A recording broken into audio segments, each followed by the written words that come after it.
Pisces, or the sign of the fishes, is the end or the last sign of the great zodiacal band. Therefore, it is the sign which has to do with the gathering up of all other signs and all that has gone before. It is a sign that has to do with the fruition of previous labor. It is the sign which precedes the sleep or the rest of the gods. Therefore, it is the sign of the old and the end. It is the sign of things having reached destination, having completed arcs and cycles of purpose. And in this we find man living under the strange principle of retributional law, a law peculiar to his hierarchy, and a law which he must fulfill. Man, therefore, of all creatures, is most strongly and profoundly affected by these laws of karma, of destiny, because they belong to the constellation to which he is a part.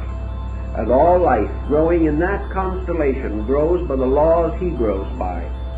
But a different group grows under an entirely different pattern of laws. Also, man has another quality derived from this hierarchy, and that is the great compassional factor, the great priesthood. For in a strange way, the sign of the fishes is the sign of priesthood. For it also has to do with that part of the solar system from which the new cycle is to be born. Therefore, that which goes to sleep at the end of humanity becomes the beginning of a new birth in time, a new organization, because it is the end of an old, the binding up of a cycle, the completion of things, the paying of debt, the compensation for all things unfinished, and finally, out of this total completeness comes the engendering of a new order of life, a new way of life. So that in a wonderful way, this sign represents the way of spiritual rebirth into another sphere or another plane of action.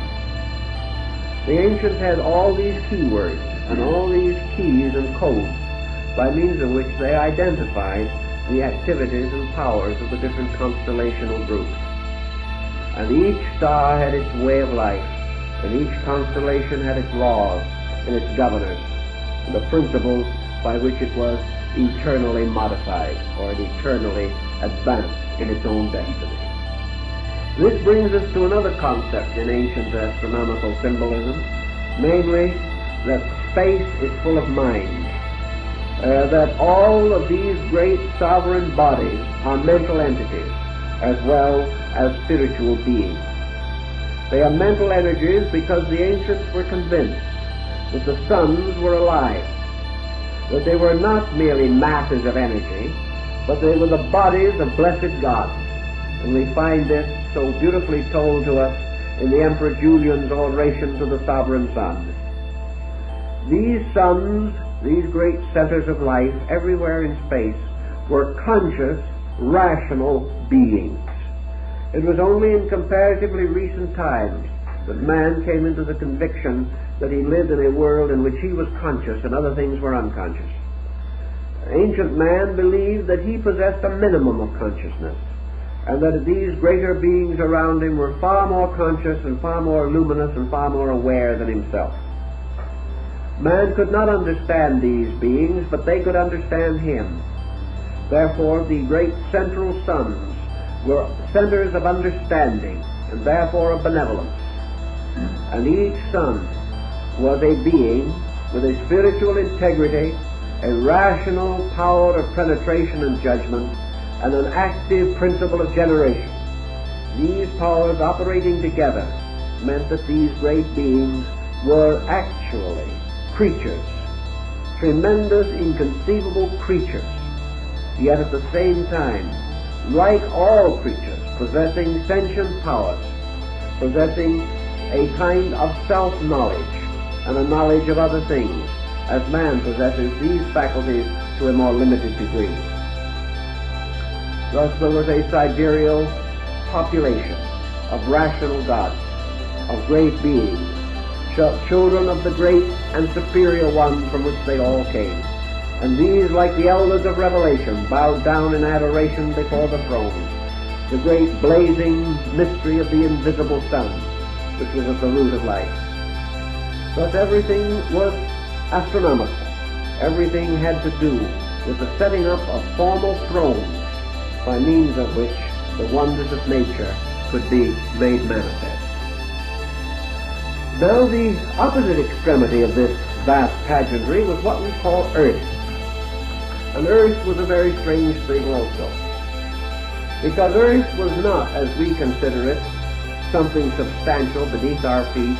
The ancients were well aware that earth as an element was floating in the midst of a diffusion of life, that earth was a little island upon the surface of the sea of life, that earth and all other earthy things were conditions, not essentially places nor times, but kinds of life. And earth was to them a privation of active principles. Earth was the negative pole of heaven. Earth was the infinite receptivity into which all things of a dynamic were forever flowing. Earth was like a vessel that captured life into itself. Man's body was of earth. Therefore it was likewise a vessel which contained and captured within itself the life of heaven. All earthly things were therefore shadows, symbols, negative extensions of life, not absolutely deficient in life, but deprived of it in some way or part. Thus what we like to think of as matter was merely a temporary condition in this great mystery of life itself. But the ancient also had the realization that this matter, which was the source of body, which was the source of this strange prison world in which man finds himself, that this matter as a polarization was absolutely essential to the kind of life that man has to live. Ancient man differed from modern man in another particular. Ancient man had a wonderful acceptance. Ancient man never questioned the validity or the rightness of things. He accepted that which the gods bestowed. It was his power and privilege to obey, to fulfill, not to doubt. So it never occurred to him in his older days that the earth was bad, or that matter had any bearing upon materialism. He never conceived of materialism as we know it, where materialism is simply a kind of worshipping of matter, whereas ancient man worshipped light and the sun and space and the gods. But if we have become a little inclined to develop a matter fixation, it is simply because in our way of life, matter is the only thing that we can see, and only things composed of some kind of matter or containing material elements are visible to us. Pure life, pure intelligence, pure love are not visible to us, except when we clothe them in some material symbol by which they become recognizable, either through their attributes or through their propensities.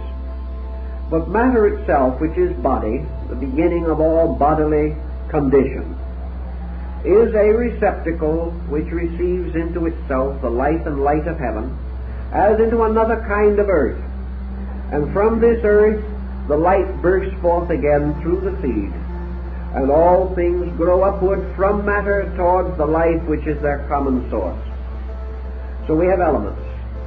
Elements not only on our earth, but elements throughout space. For space everywhere is polarized. And wherever in space there is this matter pole existing, it is part of matter. Therefore matter has nothing to do with our solar system primarily or our earth primarily. It is a condition that exists wherever life moves out into activity, because it represents the receptivity which must receive that activity. And without polarization, life cannot manifest itself. And the moment it is polarized, it becomes life and matter. So matter is the infinite challenge, that which must ultimately be filled with life and must ultimately again return to life. Now matter produces out of its own mysteries bodies, and bodies themselves cannot exist merely out of matter. Matter is the substance, but there must always be the sculptor.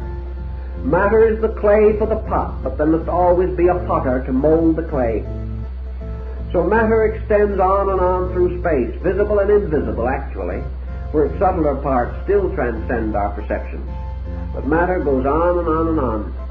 It is a tremendous material from which we can build almost anything, but it remains simply a great expanse of potential.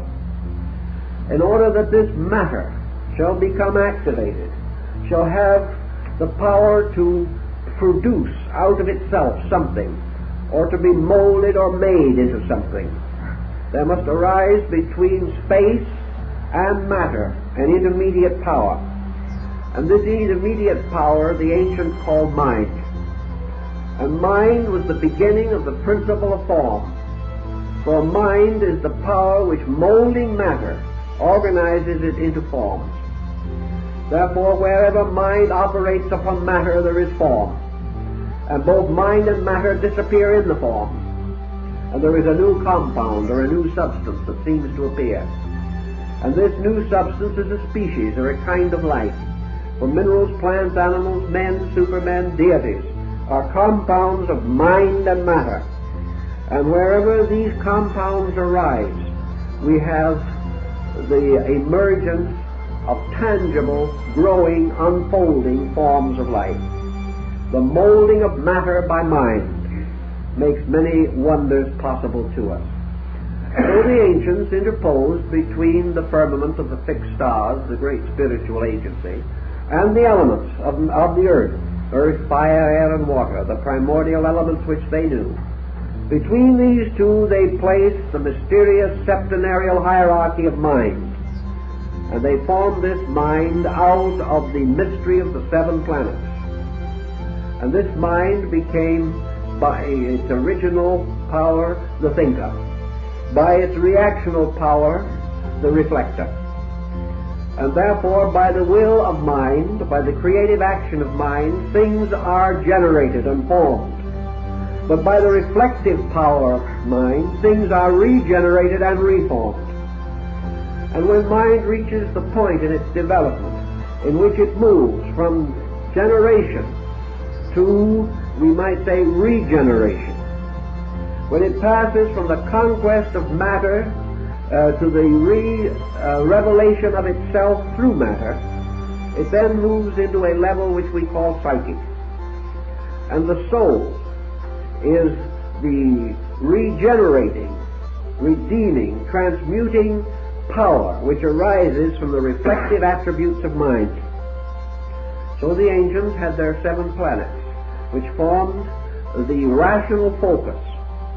These seven planets gradually developed into the seven powers of the human mind, represented and throned in the seven parts of the brain, even as the seven powers of the spirit are located in the septenarial division of the heart. The mind, therefore, with its seven powers, became a second kind of creator, known as the demiurgus, or the God who creates formal things.